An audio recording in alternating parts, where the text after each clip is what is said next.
Assalamualaikum warahmatullahi wabarakatuh. Innal hamdalillah nahmaduhu wa nasta'inuhu wa nastaghfiruh wa na'udzu billahi min shururi anfusina wa sayyiati a'malina.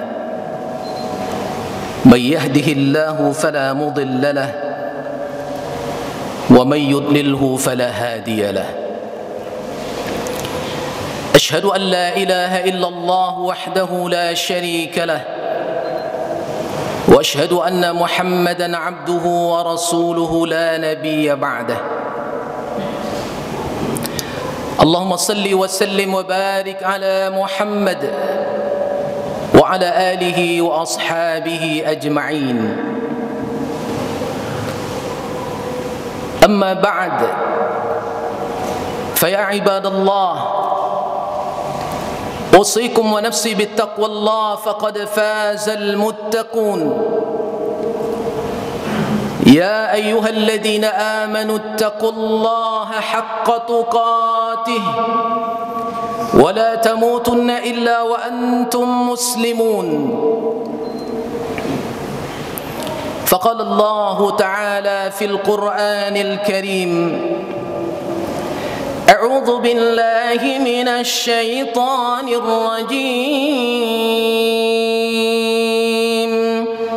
بسم الله الرحمن الرحيم.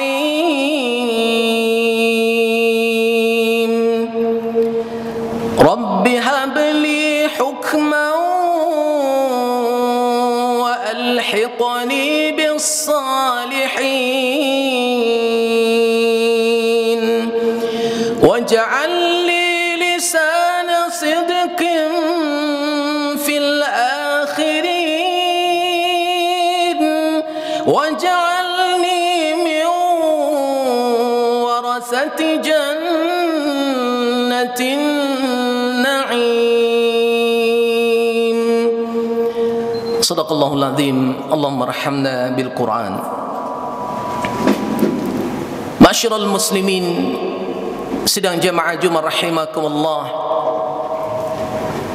Alhamdulillahi rabbil alamin. Kita memuji Allah Subhanahu wa taala di atas semua nikmat dan karunia yang Allah titipkan. Kita diberikan waktu dan kesempatan oleh Allah Subhanahu wa taala di siang yang penuh berkah ini untuk bersujud, untuk menundukkan diri, mengakui kebesaran Allah Subhanahu wa taala. Allahu akbar. Merasakan dunia ini begitu kecil dan Allah yang berhak diagungkan dan dibesarkan. Semoga nilai syukur yang selalu kita abadikan dalam jiwa kita mengantarkan bertambahnya keberkahan nikmat yang Allah hadirkan dalam kehidupan kita, sehingga kita makin dekat dan tunduk taat kepada Allah Subhanahu wa taala. Dan semoga dengan syukur yang kita lakukan, kita terjauh dan terbebas dari murka dan azab Allah Subhanahu wa taala. Amin ya rabbal alamin. Salawat dan salam kepada baginda Rasulullah sallallahu alaihi wasallam. Allahumma salli ala Muhammad wa ala ali Muhammad. Semoga kita diperakui oleh Rasulullah sallallahu alaihi wasallam di akhirat nanti untuk mendapatkan syafaat dari Rasulullah sallallahu alaihi wasallam. Ma'asyiral muslimin, sedang jamaah Jumat rahimakumullah. Khatib mewasiatkan wasiat taqwa, wa tazawwadu fa inna khairaz zadit taqwa. Karena sesungguhnya kemuliaan kita di hadapan Allah akan ditentukan oleh standar ketakwaan yang kita lakukan, yang kita buktikan selama kehidupan kita ini. Ma'asyiral muslimin, sedang jamaah Jumat rahimakumullah. Ada 4 permintaan Nabiullah Ibrahim alaihi salam yang Allah maktubkan dalam surah Asy-Syu'ara, yang dimulai dari ayat 83 sampai 85, di mana Allah Subhanahu wa taala menyebutkan doa Nabiullah Ibrahim ini. A'udzu billahi minasy syaithanir rajim. Rabbi هب لي حكما وألحقني بالصالحين واجعل لي لسان صدق في الآخرين واجعلني من ورثة جنة النعيم. Yang pertama yang diminta oleh Nabiullah Ibrahim alaihissalam kepada Allah Subhanahu wa taala, Rabbi habli hukma, ya Allah, ya Rabbku, anugerahkan kepadaku, karuniai aku akan ilmu. Al-hukma yakni bimakna al-ilmu wal-fahm. Yang pertama diminta oleh Nabi Ibrahim kepada Allah Subhanahu wa taala yakni al-ilm, kepemahaman tentang ilmu asy-syar'i, ilmu tauhid yang mengantarkan ia untuk mengenal Allah Subhanahu wa taala, yang mengantarkan ia untuk bisa mengenal syariat Allah Subhanahu wa taala, yang mengantarkan ia untuk bisa membedakan al-haq wal batil, yang akan mengantarkan ia untuk mampu memahami al-halal wal haram. Al-ilmu, karena sesungguhnya kehormatan dan kemuliaan kita sebagai seorang hamba diawali dengan ilmu, ilmu tentang ketauhidan kepada Allah, ilmu untuk memahami agama Allah Subhanahu wa taala, sehingga Nabi Muhammad sallallahu alaihi wasallam mendoakan khusus akan sahabatnya Ibnu Abbas, Allahumma faqqihhu fid din, ya Allah pakihkan, pahamkan Ibnu Abbas tentang agama ini. Sehingga Imam Asy-Syafi'i mengatakan al-ilmu qabla qawli wal amal, berilmu sebelum berkata dan beramal. Ilmu akan menentukan diterimanya amalan yang kita lakukan, karena orang yang berilmulah, orang-orang yang berilmu yang didasarkan oleh iman kepada keimanan akan ditinggikan dan dimuliakan derajatnya di hadapan Allah. Sehingga baginda Rasulullah sallallahu alaihi wasallam pun ketika menerima wahyu pertama yakni perintah tentang ilmu, membaca Iqra bismi rabbikal ladzi khalaq khalaqal insana min 'alaq Iqra wa rabbukal akram alladzi 'allama bil qalam 'allamal insana ma lam ya'lam. Tentu ilmu yang dimaksudkan adalah ilmu yang kita pelajari dan kemudian diamalkan. Ketika ilmu disandangkan dengan keimanan, disitulah ilmu yang benar. Semua yang ada pada dunia ini ilmu Allah. Tidak ada kehebatan kita sedikit pun, melainkan semuanya hanyalah titipan Allah, dan ilmu kita hanya secuil. Wa ma utitum minal ilmi illa qalila, dan aku tidak kasih kalian ilmu kecuali hanya secuil saja, sedikit sekali. Maka ilmu ini mesti mengantarkan kita kepada ketundukan.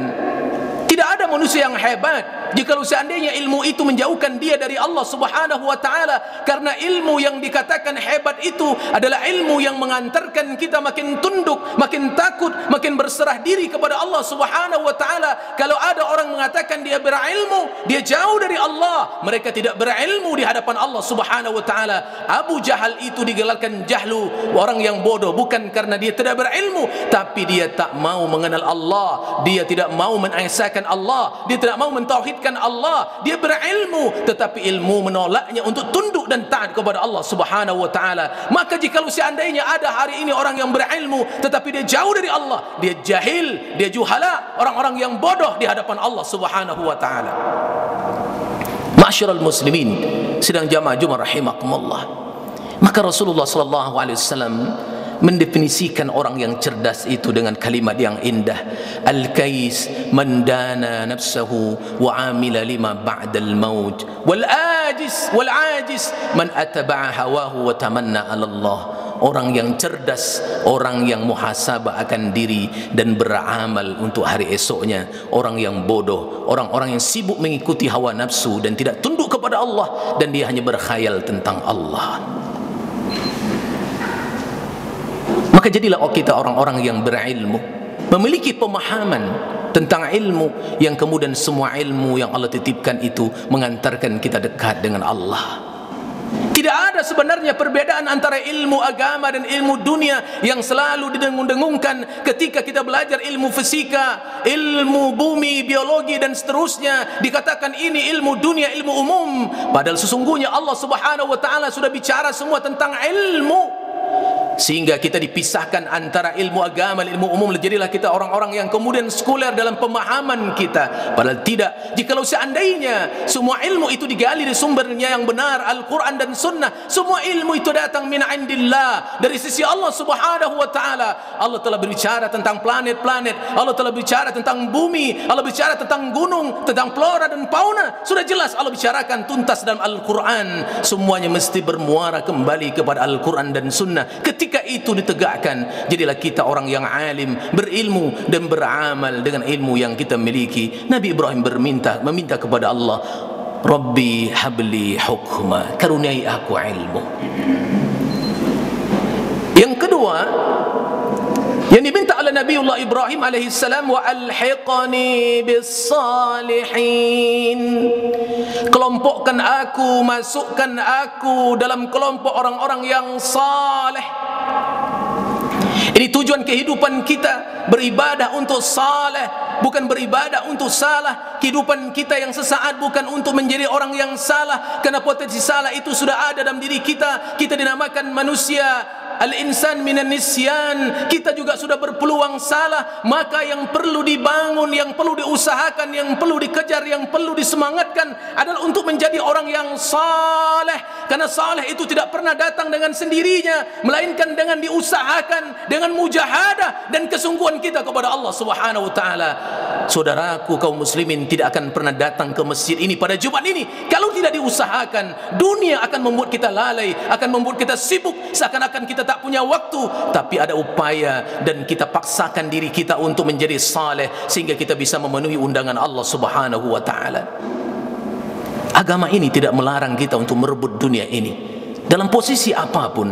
Kalau tujuannya untuk saleh, silahkan. Jadi presiden, silahkan. Jadi menteri, anggota dewan, pengusaha, jadi pejabat, jadi apa saja, silahkan. Kalau tujuannya untuk saleh, tidak melanggar aturan Allah, silahkan.